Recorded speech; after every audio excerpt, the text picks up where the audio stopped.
Hello guys, welcome to another video. आज मैं आपको एक और स्टोरी के बारे में बताऊंगा। इस स्टोरी में मैं आपको वर्ड बाय वर्ड मीनिंग के बारे में बताऊंगा और साथ में ग्रामर के पार्ट को भी कवर करूंगा। तो आपसे गुजारिश है कि इस वीडियो को लास्ट तक ज़रूर देखिएगा ताकि आप इसको अच्छे तरीके से समझ सकें। दरअसल ये जो स्टोरी है वो है कुओं के बारे में, यानी कि जो कुएं थे वो कैसे खोदे गए। तो इस बारे में ये स्टोरी है, तो आप इसको आखिर तक ज़रूर देखिएगा।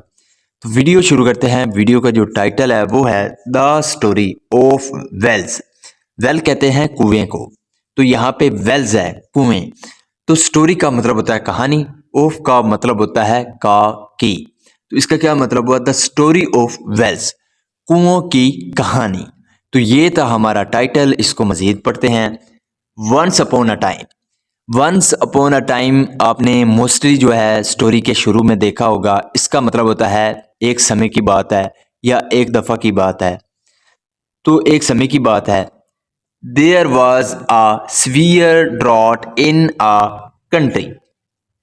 सीवियर का मतलब होता है गंभीर, ड्रॉट का मतलब होता है सूखा पड़ जाना। तो एक बार सूखा पड़ गया कहाँ पे? इन अ कंट्री, एक राज्य में। तो एक राज्य में एक दफ़ा कहत पड़ गया। तो क्या हुआ? द किंग ऑर्डर्ड, जो राजा था, ऑर्डर, ऑर्डर का मतलब होता है आदेश देना।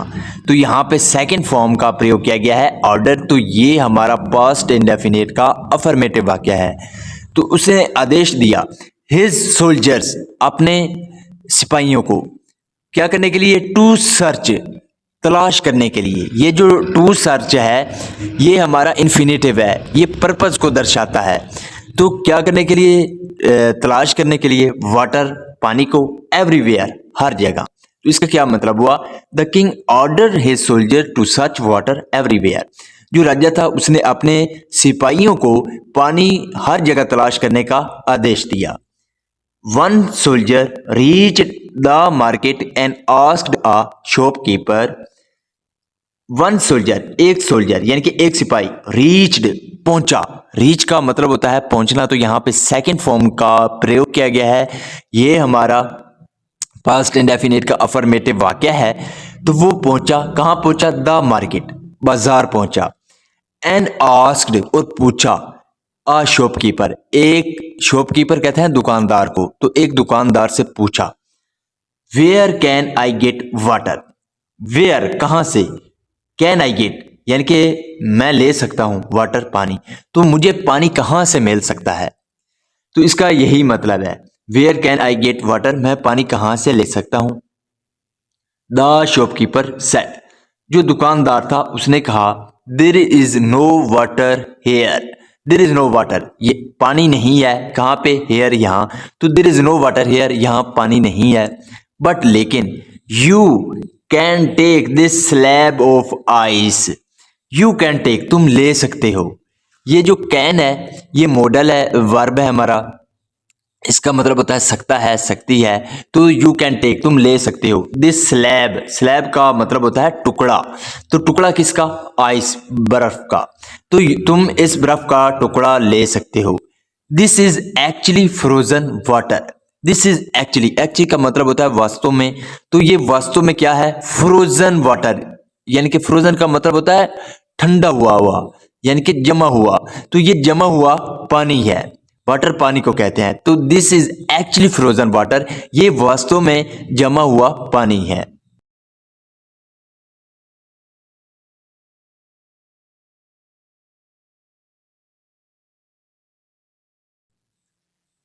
इसलिए the soldier took the ice with him. तो जो सिपाही था, टुक, वो ले गया। टेक की सेकंड फॉर्म है टुक। ये भी हमारा पास्ट इंडेफिनिट का अफर्मेटिव वाक्य है। तो वो ले गया द आइस, जो बर्फ थी उसको ले गया, विद हिम, अपने साथ। Neither he nor his king had seen the ice before.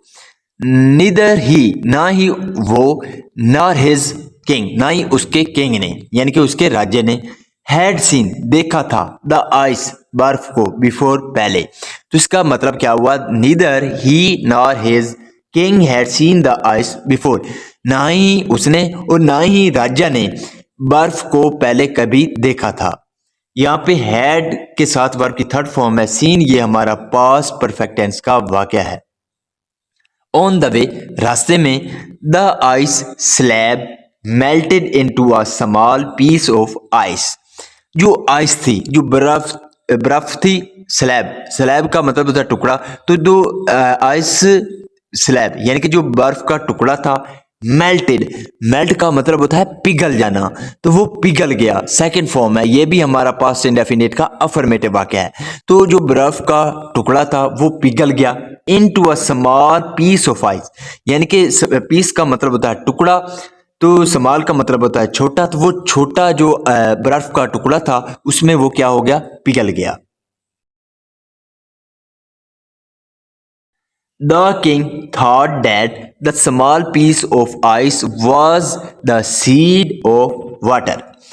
The king thought, जो राजा था उसने सोचा, think की सेकंड फॉर्म है thought, तो उसने सोचा that के the small piece of ice यानी कि जो बर्फ का छोटा जो टुकड़ा है was the seed, वो बीज है। seed का मतलब होता है बीज, तो वो बीज है किसका, वाटर, पानी का।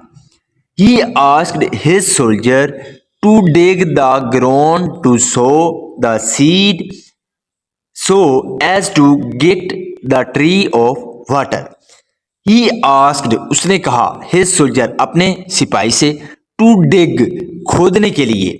dig का मतलब होता है खोदना, तो खोदने के लिए, the ground, जमीन को, तो जमीन को खोदने के लिए उसने अपने जो सिपाही था उसको कहा टू सो का मतलब होता है बोना, तो बोने के लिए, द सीड, बीज को, so as to get the tree of water, क्या करने के लिए, गेट, प्राप्त करने के लिए, द ट्री ऑफ वाटर, पानी का जो दरख्त है उसको प्राप्त करने के लिए उसने अपने सिपाही को क्या कहा, बोने के लिए, जो बीज है उसको जमीन में बोने के लिए खोदने का कहा।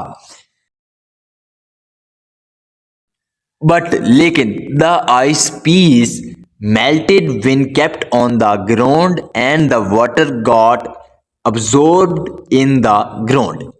बट लेकिन द आइस पीस, जो बर्फ का टुकड़ा था, मेल्टेड, वो पिघल गया।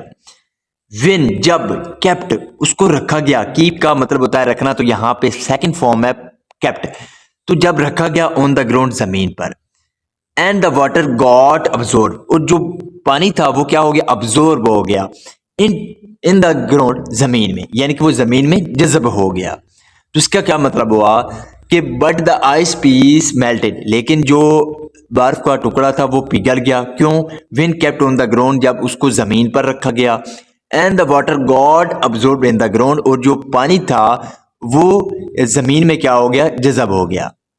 The king asked the soldier, जो राजा था उसने कहा, किससे, द सोल्जर, सिपाहियों से, टू डिग, खोदने के लिए, द ग्राउंड, जमीन को, तो जमीन को खोदने के लिए उसने अपने जो सिपाही थे उनको कहा, to get back the ice, to get, लेने के लिए, बैक, वापस, द आइस, जो बर्फ थी उसको वापस लेने के लिए जो राजा था उसने अपने सैनिकों को, अपने सिपाहियों को जो है खोदने के लिए कहा।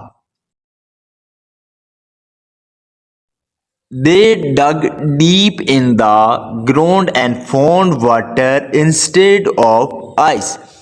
They dug, उन्होंने खोदा, यहाँ पे सेकंड फॉर्म है dig की, dug, तो उन्होंने खोदा, डीप यानी कि उन्होंने गहरा खोदा, इन द ग्राउंड, जमीन में, एंड फाउंड वाटर, और उनको पानी मिल गया, instead of ice, instead of का मतलब होता है की बजाय, तो यानी कि आइस यानी कि बर्फ की बजाय उनको पानी मिल गया। तो इसका क्या मतलब हुआ कि उन्होंने जो है गहरा खोदा जमीन में और उनको बर्फ की बजाय पानी मिल गया। This is how the wells were created, this is how, और इस तरह द वेल, जो कुएं हैं, वर क्रिएटेड, वो बनाए गए। यहाँ पे वर्क के साथ वर्ब की थर्ड फॉर्म है क्रिएटेड, ये हमारा पास्ट इंडेफिनिट का पैसिव वॉइस है। तो इस तरह जो है कुएं बनाए गए। So this is the video guys. अगर आपको ये वीडियो अच्छी लगी हो तो इस वीडियो को लाइक कर दें, चैनल को सब्सक्राइब कर दें ताकि इसी तरह की आने वाली वीडियो आप तक पहुंचती रहे। Have a nice day, good bye.